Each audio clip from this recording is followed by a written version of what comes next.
Can you hit the time passes song? Time passes. Oh, we're back here? So we don't jump to the Yolonia proper. Uh-oh. We cut to somewhere else.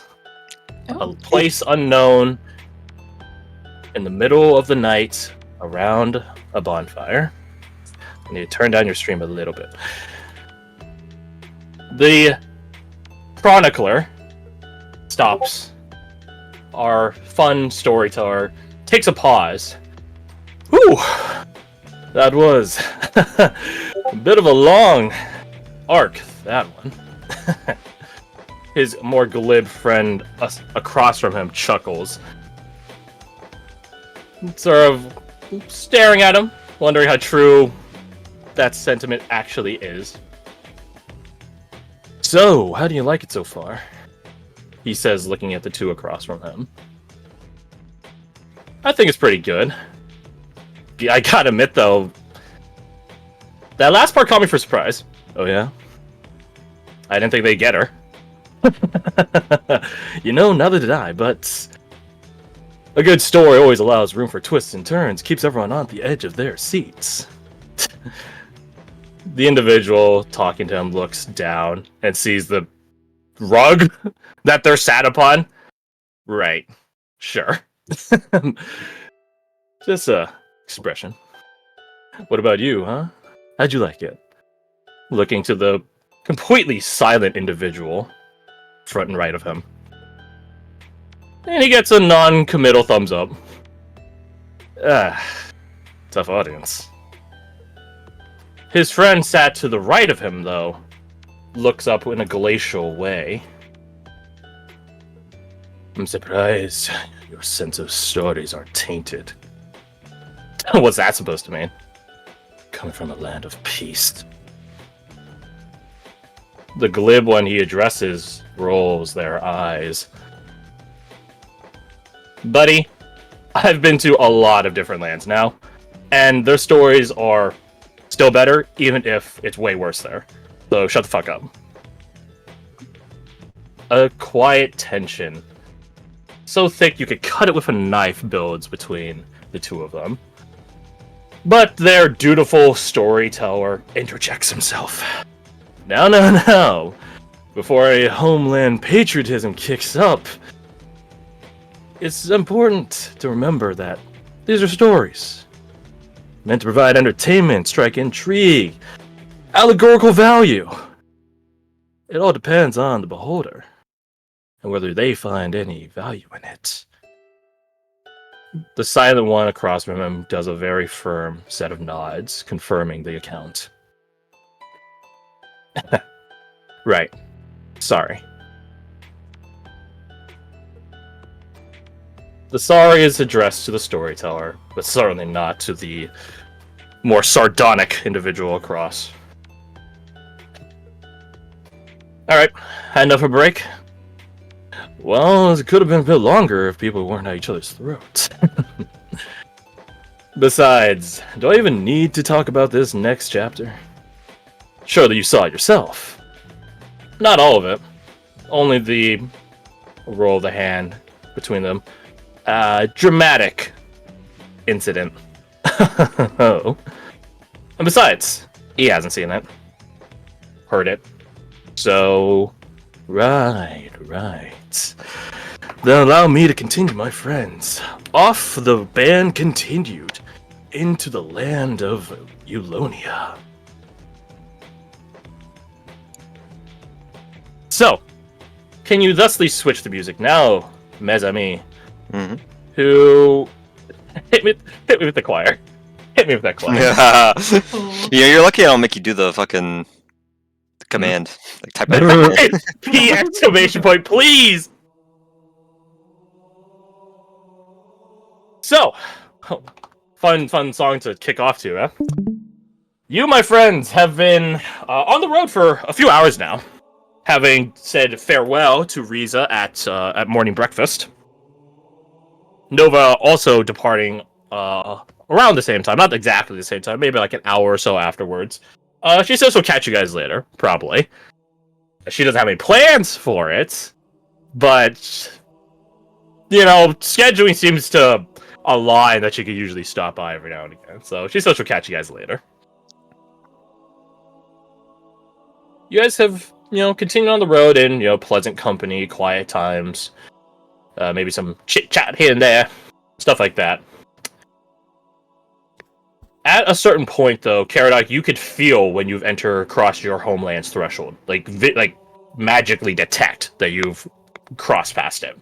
And true to what Riza was saying, it happens at around a break in the road next to two toppled trees, which is when she said previously she and Tao would take their leave, but things have changed. It's good to be home.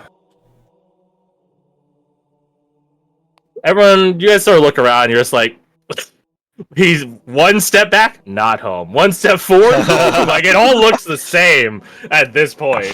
So you just have to sort of take Caradoc for his word on that account. But as you'll continue, you guys do hear, well, something like this that we're listening to right now, off in the distance.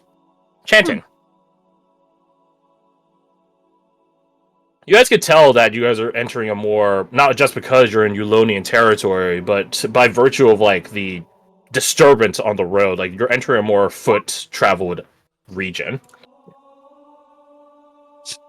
That whoop reminds me, actually. There you go. Okay, the title slide. And in due time, your road intersects with another one. Albeit a more, thinner one, less traveled, a little less maintained. But you guys actually see the source of this chanting. You find what appear to be a group of monks. Although, don't mistake my words, they're not like flappy robed monks with bald patches on their heads. No, it's quite clear from the way they wrap their hands and wrists and their ankles and stuff. They appear to be some warrior monk order, rather. One of them is not singing all the time. He does join it every now and again for seemingly key pieces, the beginnings or interludes, the transitions between one verse to the next.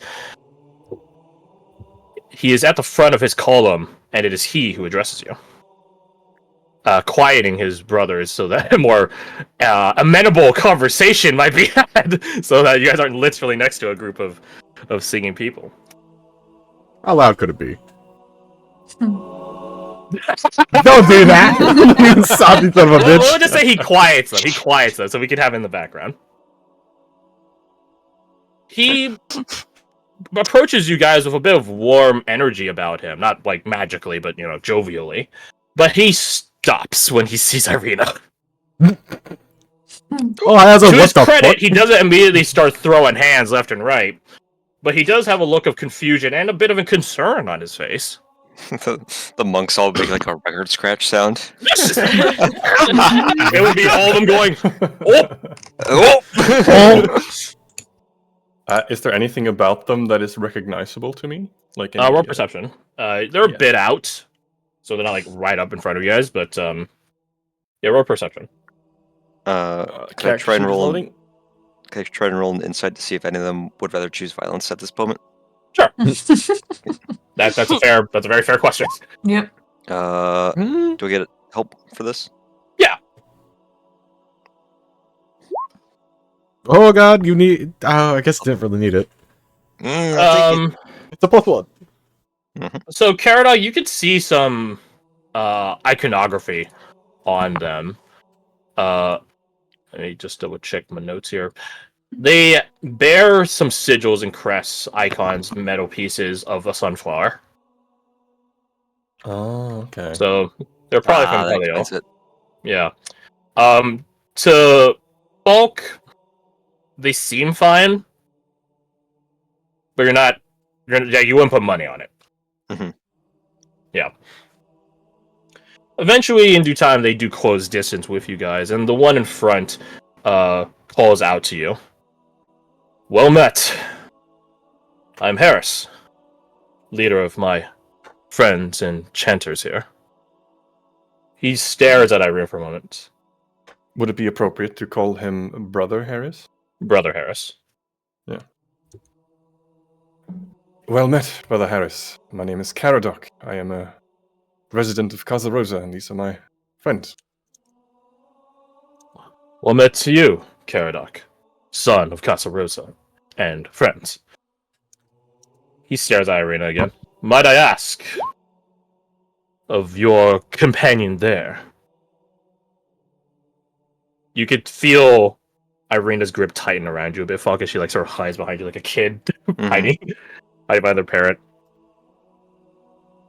Be not deceived by her appearance. She is a stalwart friend, caring and compassionate, and she has saved my life on more than one occasion. Roll a persuasion check. With advantage. Son of Casa Rosa. Actually, don't roll a persuasion. Roll me an honor. Honor check. Hmm. At With advantage, advantage? though. You still get to That's add pretty a fucking guidance to good. that? If it's a... Yeah, I So guess check. it is. It's still an ability score, right? So Yeah. so yeah, you got guidance. Nice. Not bad. Very good, in fact. 24. Going to get 10% better on the D20. Mhm. Is that so? It is.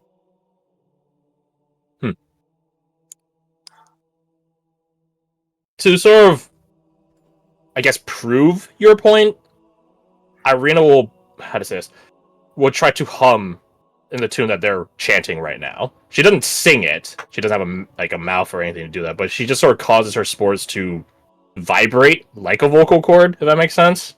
Mm. It's her best chant. It's her equivalencies of a performance, such that I will roll our performance. And I think you set her up in a good position with that awesome honor roll, so we'll give her advantage. Yeah, presumably someone evil couldn't Nice. sing the song. And that's 20 flat. That's good enough for another tier. Yes. And that is certainly the case, right? Surely a being of wickedness and evil wouldn't be able to replicate so harmoniously Mm-hmm. the Song of Light. And this pleases the Harris. This pleases Brother Harris as a smile dawns on his face. A friend indeed. He does a bit of a bow towards her. My apologies for any inquisition, my new friend. It's okay. I would understand it. He nods. Are you on way to Glenwyn? We are. Ah, fortuitous. We as well. From where did you travel from? Have you heard any news from outside of the kingdom of late? He shakes his head. Nay, I have not. I'm afraid we've has been been rather s- busy in Helia. As always. Yes. And perhaps now more than ever. Seems the forces of the Dream Rampant and Undeaf are kicked up, so to speak. More Troubling fervent. news. Yes, indeed. Even on our own travel here across Lake de Bay, waters were turbulent. And ill-tied. Pun intended.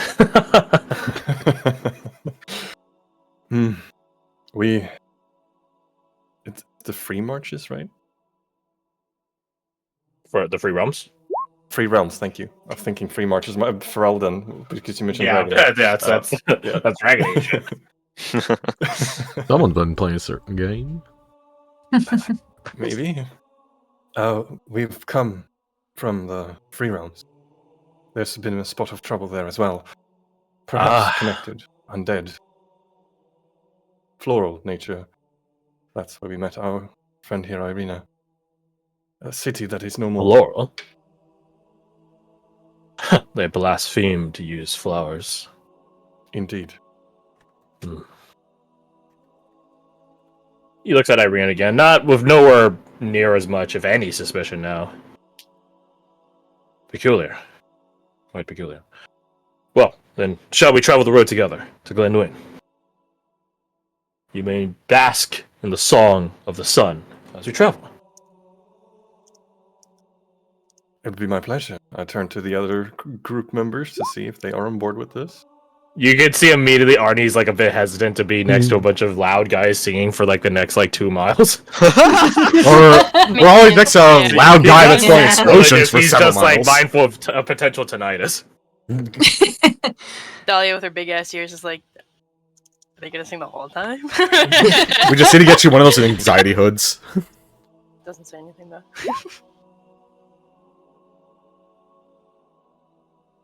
I would I rather don't have see their why. company than not.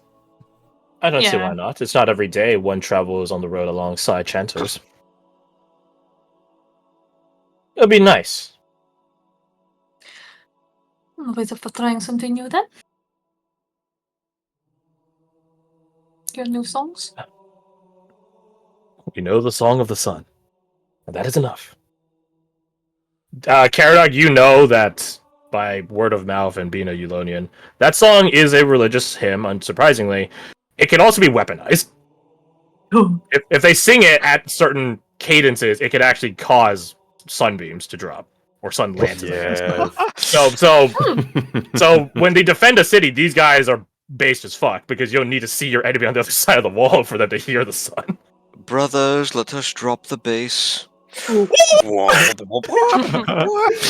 Yeah, so but it does require an immense amount of focus, so it's not some if you see someone do the Song of Sun in the middle of a fight as opposed to like in the defense of a city, it's way different because it requires like a lot of concentration. Yeah, can imagine that. Yep.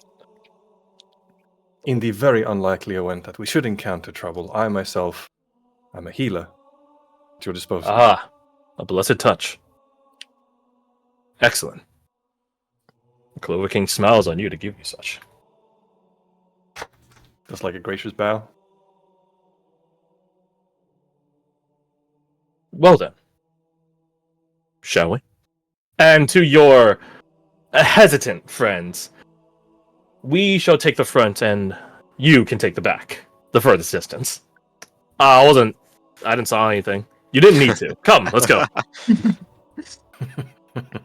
Arnie looks to you, Dahlia. He's just like, was that obvious?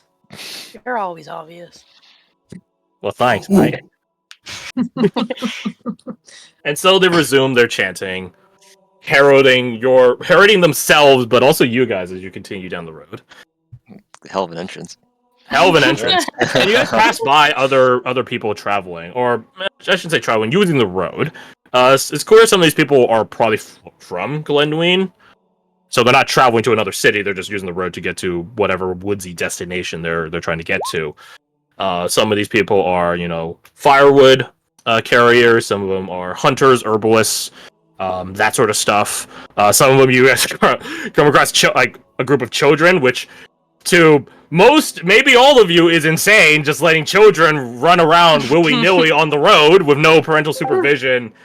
Yeah, that's fucking stupid, but not so in Eulonia. And every time you guys pass by, like, everyone does give you quite the look, quite the stare. The chanters heralding you guys by technicality do catch their own bit of attention as people stop and pray as they come by. Some of them even try to join the chant if they are more like loud individuals. But there are moments of kneeling in prayer and singing, do record scratch when you guys pass by, because you guys look out of place, we'll say. Quite out of place. One kid does hang out, or he doesn't hang out, but he does like go up to Ace and like try to coerce. Is it coerce? No, coerce is bad. Convince Ace like to go play fetch and stuff like that. But Ace, he's with you guys. He has other things to do. Sorry, kid. No, professional. You gotta be professional. Gotta be professional. Good dog.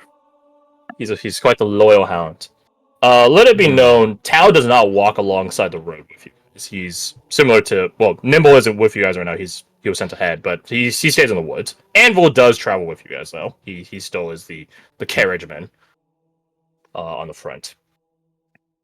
So you guys continue on your way to Glen Lane.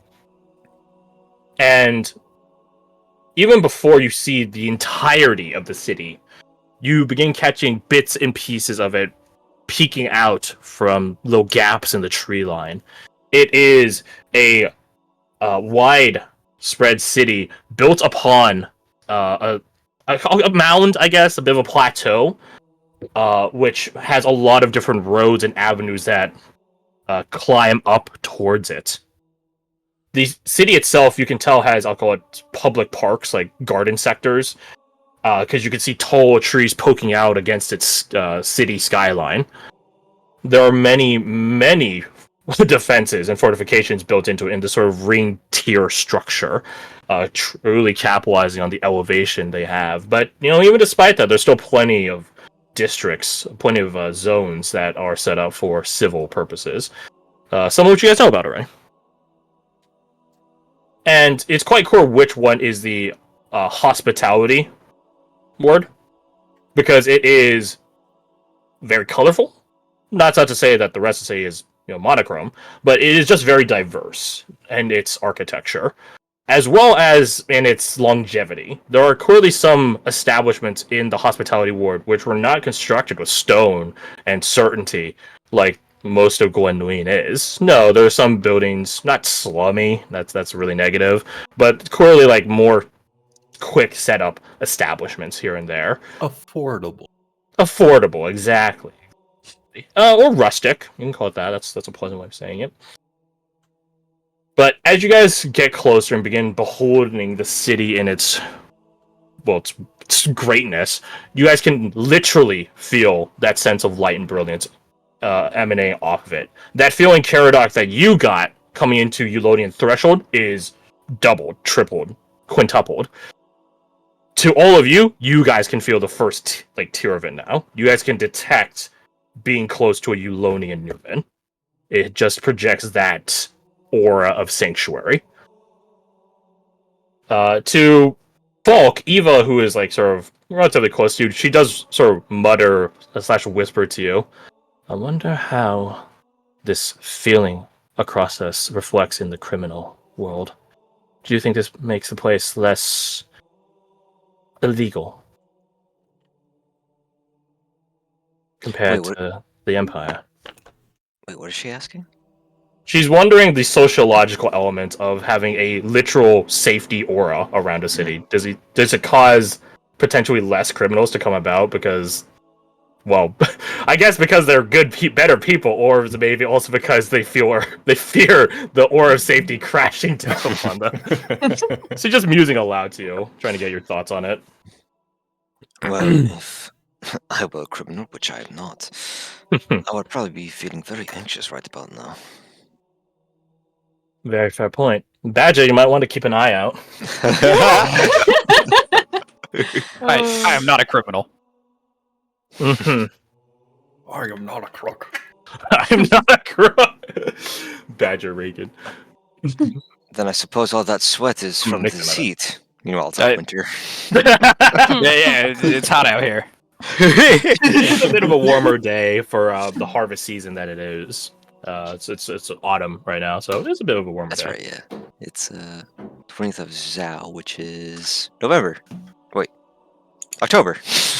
Wait. November. It's the sun in the sun. Okay. I'm Yeah. confused. Hold on. There's 13 months. Yeah. 13 months, every one of them is 28 days. Yeah. Yeah, so Zhao would probably be middle of November. Yeah, because Clearly the better system. Esseret would be the end of November, beginning of December, and then Edda would be December proper. Mhm. If we're going to use rough analogy. Be Arch December. Yeah, Arch December. It's him, Lord Arch December. Anyways, It's powerful of the much. can you change the music, please, to the Arcanum song? Because I feel like it's more fitting than the. As much as I love the Halo song.